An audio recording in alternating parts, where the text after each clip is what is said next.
And now I'm self-employed and I do a big variety of work from international commentary to tournament directing, as well as mentoring as well. Welcome everyone to our assembly. Today we meet Louise. We can ask her anything. Are you ready, Louise? I'm ready for anything. Let's start. Who wants to go first? How did you get involved with the sport? Oh, good question. So, I got involved with sport really young. So I was only 5 years old when I first started doing any sports really, but obviously mainly tennis because that is my sport. And I just played for fun with my family. So nothing sort of like particularly structured, just playing with my parents, my older brother. But when I was 5 years old, I was taken to Stoke Mandeville. Have you guys heard of Stoke Mandeville? No. Yeah, anyone been there? No. Yeah, I think you might have been. So that's, if you don't know, that Stoke Mandeville is where the Paralympics first started many, many years ago. But now it's a sports stadium where you can try like every disability sport. So, well, I was playing for fun first, but then I went there. And that's when the way I describe it is, that's where I discovered that I wasn't just playing tennis in a wheelchair. Wheelchair tennis was a real thing. Does that make sense? Because up until then I was just playing with tennis with my friends and family. I just happened to use a chair. But I went there and was like, oh, this is like a real sport that I could actually like pursue as a career. So that's kind of where it started after that. So I started for fun with my family, but then Stoke Mandeville was where I realised it was something I could actually like pursue. So yeah. Does that answer your question okay? So question one. So was there a period when you were at the top of your game and felt that you did not want to compete anymore? Yeah, definitely. Lots of times. So, and at the top, and when I was trying to work hard to get to be one of the best, like, because sport, like a lot of jobs, is really hard. It's really demanding. And the way I describe being an athlete, where it can be quite different to work to like other jobs, is you never switch off from it. Every second, every minute of your day is dedicated to it. So yeah, there were lots of times where I thought, I'm not getting the time I want for myself. This is overwhelming. The pressure is really high because the thing with being an athlete, everyone's watching you and everyone always expects something of you. And they're like, how's that gone? How did that tournament go? Well, are you going to go to the Paralympics? People ask you things all the time. And that can be quite intimidating. It created me a lot of anxiety and I felt a lot of pressure. So definitely there were moments. But for me, anyone like making lists in here? I'm a bit of a list maker. Yes. Yeah. So something that worked for me, and even now, if I struggle with anything, I always look at like the pros and cons, so the things that are good and the things that aren't so good, or that maybe are the bad or negative things. And the thing that would always bring me back and go, no, this is worth it, I'm going to keep going, was doing that, because always the good outweighed the bad, always. So when I was struggling and wanted to stop, I would only come up with 1 or 2 reasons why that was a good idea, but then I'd come up with like 20 reasons why I loved it. And it would just remind me of, oh no, this is why I'm doing it and why I want to be here. So that was a technique I used to help me. But yeah, it definitely felt like that. Definitely. Wow.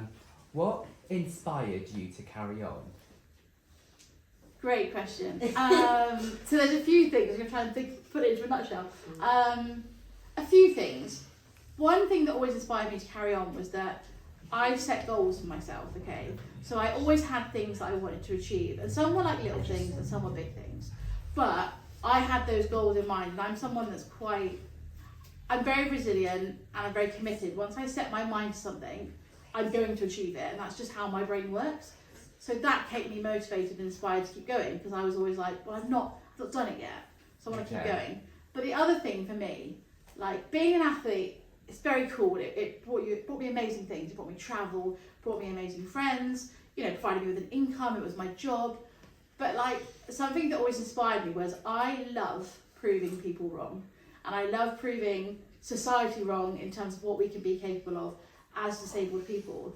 So what really motivated me and kept inspiring me was remembering that I could be like, people are still, even now when the Paralympics is so big, people are like, what, you were a tennis player? Like, what, that was your job? Like, you're one of the best in the world. They're so shocked. That's because I'm in a wheelchair, let's be honest. That's why they're shocked, right? And I'm like, yes, I was. And I can be those things despite being disabled. So kind of like proving people wrong kind of motivated me to go, yeah, I'm disabled, but I can have a job that requires me to be physically really fit, and I can show you that being disabled means that I can have that career. and that inspired me. Can any of you relate to that a little bit? Yeah. Yeah, but being honest, that is honestly one of the things that inspired me every day. Because for me, I was lucky when I was younger. There were a few people in my life that I looked up to, who some were athletes, some people with disabilities doing other jobs, but they inspired me. So as I got older, I've always thought if I could just be that for one person, I feel like I've done, hopefully, a good thing with my life, because other people did that for me. Did you enjoy it? What, playing tennis, being an athlete? Being I loved an it. athlete. I loved it. The thing is, I worked very, very hard, but I'm lucky. I turned my hobby into my career. So because remember, when I first started playing tennis, I was really young. It was just for fun with my family. I just loved it. And then as I got older and I learned that wheelchair tennis was a thing and I could travel the world and turn it into a career, I was like, I want a bit of that. And I feel lucky because often people don't get to do their passion for their job, but I did. So yeah, I loved it and I don't regret it at all, and I'm so happy and grateful that I got to do it. Yeah. Impressive. Yeah, great questions. Yeah. What training do you do? Obviously being disabled and everything.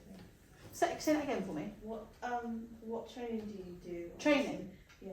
Do you mean now or when I was an athlete? Both. Okay, so when I was an athlete, and that's all I did. So when I was an athlete, my week was just jam-packed with training. And in terms of the physical side, so I train either 5 or 6 days a week, depending on time of year. But I would do 2 sessions on court, so playing tennis, about 3 to 4 hours a day, and a gym session as well. So the on court was obviously working on my tennis specific skills, but in the gym it was like strength, weight, cardio, so all of that stuff, because obviously cardio is good for your like internal organs, energy, breathing, all that stuff, and then strength is really important too. And especially being an athlete, so being a wheelchair user, you're always pushing like this, right? So, and this is something, so to think about now, it's really important I do that opposite movement, because our bodies aren't really designed to be sat in wheelchairs.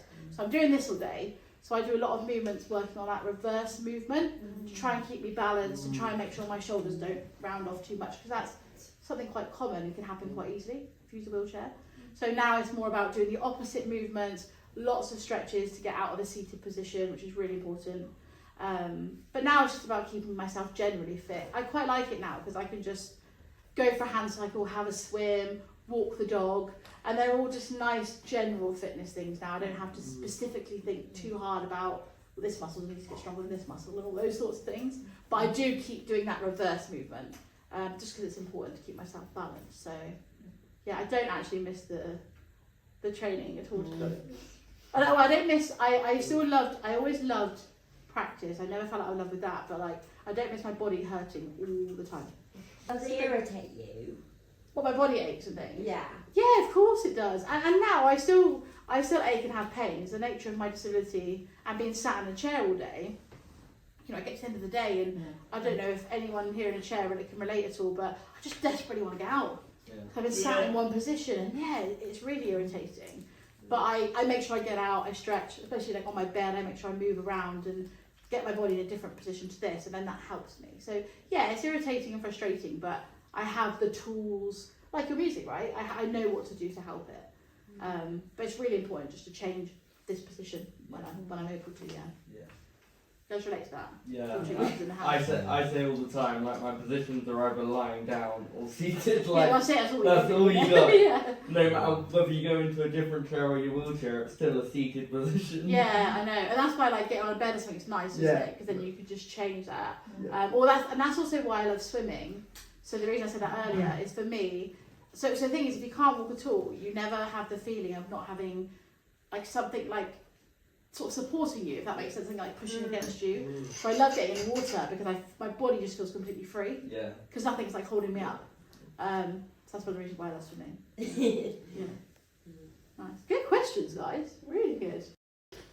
Yeah, that kind of neatly moves on to what I want to say. In my life, I've noticed with disability, I've had a negative status change throughout my life, so a negative trajectory. Yours seems to be obviously completely the opposite. You've gone through difficulties at the beginning and your status has changed. Yeah.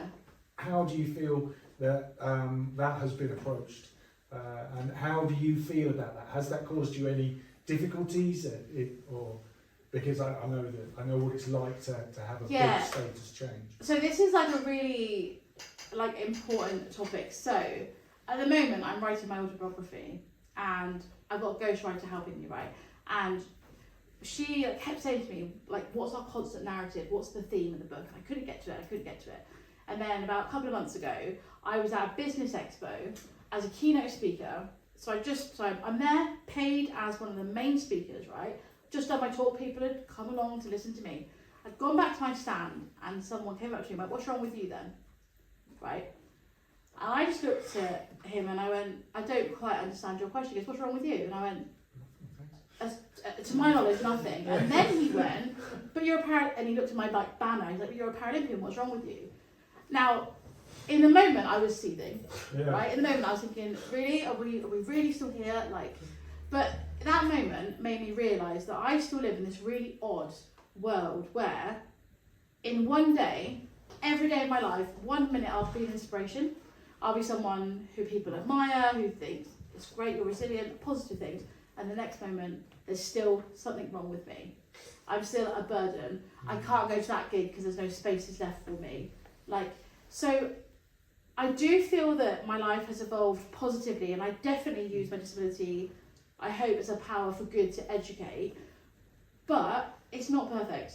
And every single day, it keeps me grounded, guys, I'll give it that, to be fair, but every day I go through this thing where, honestly, and I really notice it now, and that's what's helped shape my book, which is, so he's helped me, that guy.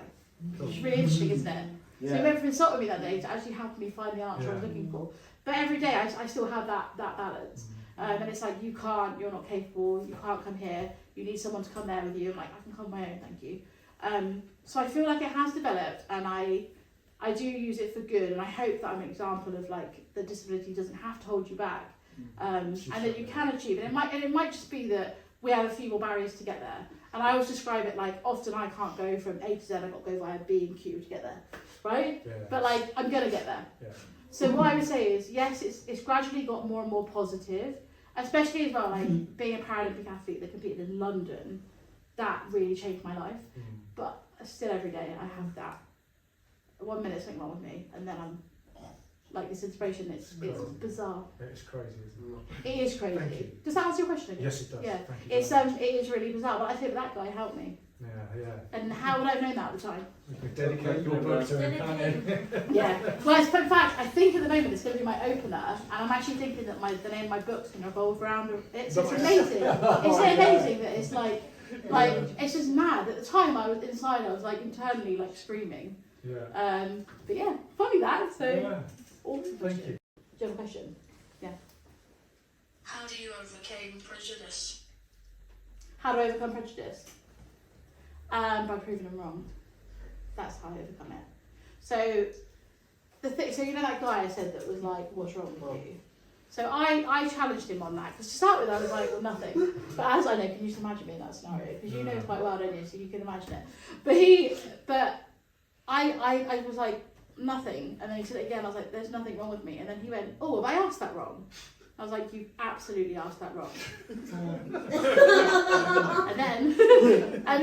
and but it was really interesting, because I then went on to have a conversation with him, and I kind of proved that attitude and perception is incorrect. In fact, he's the one that's wrong. There's nothing wrong with me, right? But it's true.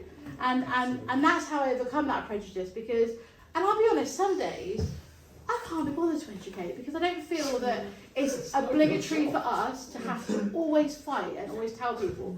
But on the days where I've got that energy and that passion is burning inside of me, I use every second I can to change that narrative and to change that perception. So I overcome it by going, this is what I can do, this is what I can achieve.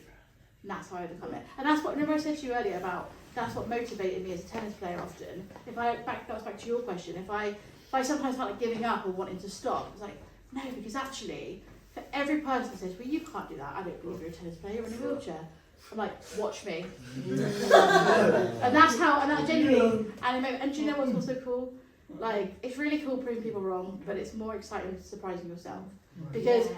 and that's what actually matters, right? So if I think back to like little Louise, I don't know, 10 years old, would she believe I sit here and tell you this story now about where I am? Probably not. But that's a nice thing to be able to say, like, I've surprised myself and exceeded my own boundaries. And actually, that's what really matters. Succeeding your own. And surround yourself with the right people too. Like, keep away from that negative energy. I really believe in, I always call it your tribe, right? I really believe in fun, and I think you guys are probably each other's tribe. Actually, I know what you guys do, and like unite yourself with people who believe in the same things as you, and that are passionate about the same things, and that will like celebrate you in the things you achieve, and give you a pat on the back when you're struggling. That's another way to overcome it. Because just surround yourself with the right people. Don't give energy to those people that are getting it wrong. Give energy to the people that you care about. Yeah, and also it's lovely to have like every single committee member here, because sometimes I feel a bit down in the dumps, but sometimes my friends and the committee members help me, so that's really Brilliant. nice. So try. And you made me really happy today as well. Oh, thank you. Seeing you again. Well, you made me happy when you were talking about your graduation when I came in, so thank you. You made my day as well. Thank you. Pioneer power, I was just going to say. Yeah. Pioneer Pioneer power! Can we get t-shirts? Yes, we do. Yeah, go ahead, yeah. So what advice would you have to some of our young pioneers, which is most in the room, about sort of new challenges that they might be facing, so leaving college or applying for jobs, that sort of thing? So I would say, like, be okay with the fact if it's scary and if you're worried about it. That's such a natural feeling, and again, means you care. It's a good thing to be worried, because that means you really want it to go well. But what I would say that I've learned is, like, no matter how much you worry about something or how anxious you are, it is never as bad as what it can be that you build up in your head. The amount of things, remember I said to you guys earlier, like, I'm someone that worries about the future, so that's where my thoughts go to. But no matter how much I've worried about something, when I've done it, I've gone, oh. And I've always been a bit like, oh, okay, that wasn't really worth, do you know what I mean? Like, it's like, it wasn't really worth worrying about. So from my point of view, it's like, and be brave and try it. And do you know what? If it goes wrong or you don't like it, that's okay. And actually, sometimes it's a good thing when you try something new and you don't like it or it doesn't go well. Because I always think, if that happens, if something you sort of tick off and go, that's not quite for me, I'll try something else new. That can help you find the thing you love if you try things and they kind of don't work, right? But be brave and try it, because I guarantee it's never going to be as bad as what you have in your mind. That's the experience I've personally had. But also what I said earlier, like, when you overcome barriers and challenges and hurdles, like, yeah, it's fun to prove other people wrong, but the best feeling is feeling proud of yourself and going, I did that. I was really scared to turn up to that new college that day. I was so scared because I wouldn't know anyone. I was worried how to communicate with the teachers. I was worried about accessibility, whatever. But I went and I did it anyway. Be proud of yourself. Like, it's the best feeling ever. And you can't feel pride and feel like you've kind of overcome something unless you step out your comfort zone, right? That's when we learn. And that's when we learn, right? Because I always say this, so we need both things in our life, right? We need comfort zone. Yeah. So, because we all need to feel safe and secure and relaxed.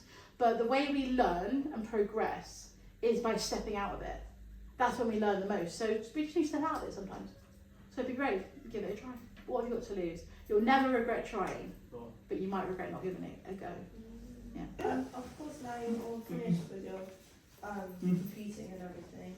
So what do you do now as like a thing to do when you're not bored, but when So what am I doing for work now, do you mean? Yeah, so I'm actually really happy and proud to say I'm where I always planned and wanted to be post my sporting career. So the thing I learned through being an athlete was that when I was done with that chapter, I wanted to be my own boss. I wanted to be self-employed. Because I had a certain work-life balance in my mind I wanted to achieve. And when you've been an athlete, and so bearing in mind, like I said, like my job was my passion and my hobby, I wanted to keep that feeling, because once you've had it, you kind of want to keep it.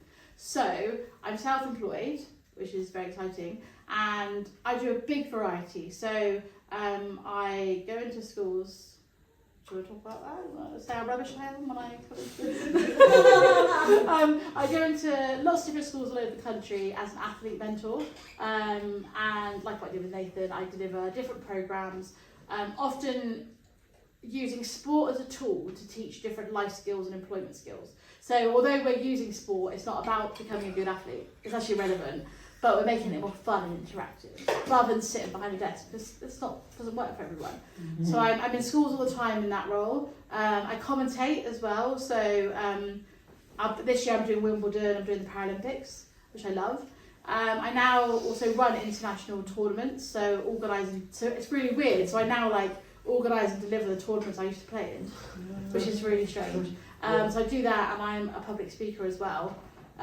So I do lots of different things. But that was where I always dreamt of being, because and every single thing and piece of work I do, I really care about and I really love, and that's where I wanted to be. And I wanted to have a life where, because I don't have a boss, I could create time like this. I really care about you guys. I really care about the charity. I'm so happy I've managed to stay involved. I used to work here a couple of years ago, and I never wanted to break that connection at all. But because of my work-life balance, I can come here and do this, which just means a lot to me. Yeah. So that's what I'm doing now, and I really love it. Yeah. Let me know. Yeah. Yes, I've got a question. Stuck on a desert island, what are the 3 things that you would take with you? Oh, love this question. Piano. I know it's big, but How are you getting Get it down on. on the You've got desert? Cali, you've got Cali on. that's like the bit we are work out later. Okay. Good point there. Piano. Are they things or people? Things or people? Okay, so Chris, Milo, piano. That's all I need in my life. Which Music, the love of my life, and my dog. Which order would that be in? Milo, Yeah. Chris, piano. And I know he'd be okay with that, because it's like an unspoken rule in our house that Milo comes first, and we both kind of just accept it. Yeah. So Milo, Chris, piano. Yeah. Oh.